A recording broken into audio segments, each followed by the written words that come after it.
about to really close. Oh, I think that I found myself a cheerleader. She is always right there when I need her. Indonesia adalah negara yang menganut budaya ketimuran. Tetapi sudah tak bisa terbantahkan lagi bahwa masih ada tempat yang dijadikan lokalisasi. Tidak seperti negara-negara dengan budaya barat di mana tempat prostitusi di sana diperbolehkan bahkan dilegalkan.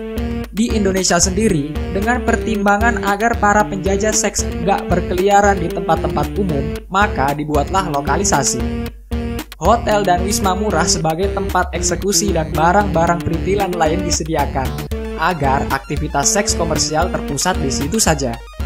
Namun, meski diharamkan dan mendapat hujatan keras dari masyarakat, tempat untuk bisnis lendir tersebut tetap beroperasi seolah tak ada masalah.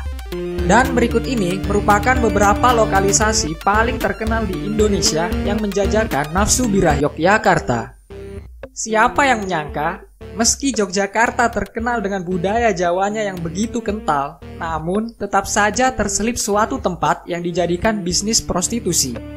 Tempat tersebut bernama Sarkem, atau singkatan dari Pasar Kembang, yang terletak tidak jauh dari Jalan Malioboro. Bagi mereka yang kerap jajan malam, pasti sudah tidak asing lagi dengan tempat ini. Bahkan menurut beberapa sumber, Sarkem sudah ada sejak zaman penjajahan Belanda yang difungsikan sebagai tempat pemuas nafsu para penjajah. Saritem, Bandung. Terletak di antara Jalan Astana Anyar dan Gardu Jati, tempat ini memang mudah dijangkau karena berada di pusat kota Bandung. Saritem memang sudah terkenal sejak dulu. Sama seperti lokalisasi lainnya, Saritem juga mendapat kecaman keras dari masyarakat Bandung. Namun, meski sudah berkali-kali ditutup, Saritem masih berdenyut dengan kegiatan seks bebas yang ilegal. Saritem sendiri dibangun di akhir abad ke-19 sehubungan dengan pembuatan jalan kereta api. Ironisnya, di depan jalan Saritem didirikan pesantren Dar Al-Taubah yang seakan menjadi pintu gerbang masuk ke kawasan Saritem. Limus Nunggal, Bogor. Di Bogor terdapat sebuah tempat lokalisasi yang terkenal, tepatnya di daerah Cileungsi, bernama Limus Nunggal. Di sini terdapat banyak sekali bangunan tempat prostitusi, seakan prostitusi di sini sudah legal. Sebenarnya, tempat ini sudah dibubarkan beberapa kali. Namun, karena ketidaktegasan pemerintah membuat tempat prostitusi seperti ini hidup kembali. Ironisnya, tempat prostitusi tersebut berdampingan dengan gedung sekolah. Umumnya, para pekerja komersial di tempat ini merupakan orang-orang perantauan atau pendatang baru. Sintai, Batam.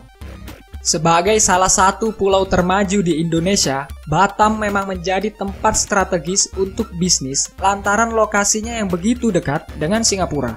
Tak hanya bisnis properti, bisnis lendir di Batam juga menjadi hal yang berkembang cukup pesat.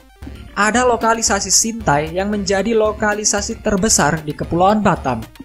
Disebutkan ada PSK lokal sampai mancanegara yang mencari sumber penghidupan di Sintai. Tingginya transaksi uang di sini membuat para PSK terkena pajak penghasilan negara mencapai 10% dari pendapatan per bulan. Gang Sadar, Banyumas.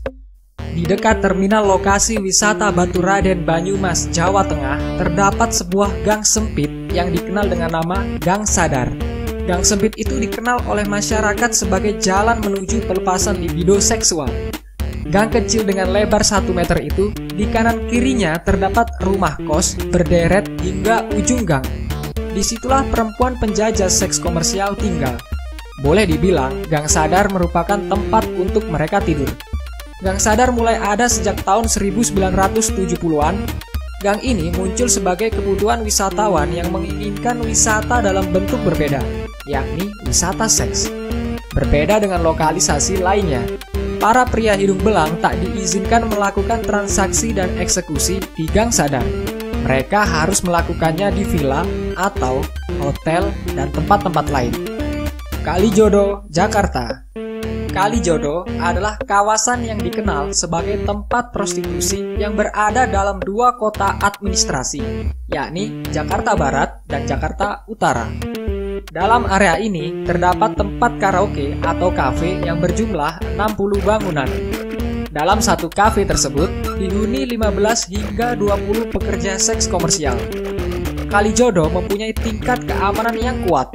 Bukan keamanan seragam ala satpam, tapi preman-preman yang tak gentar kehilangan nyawa.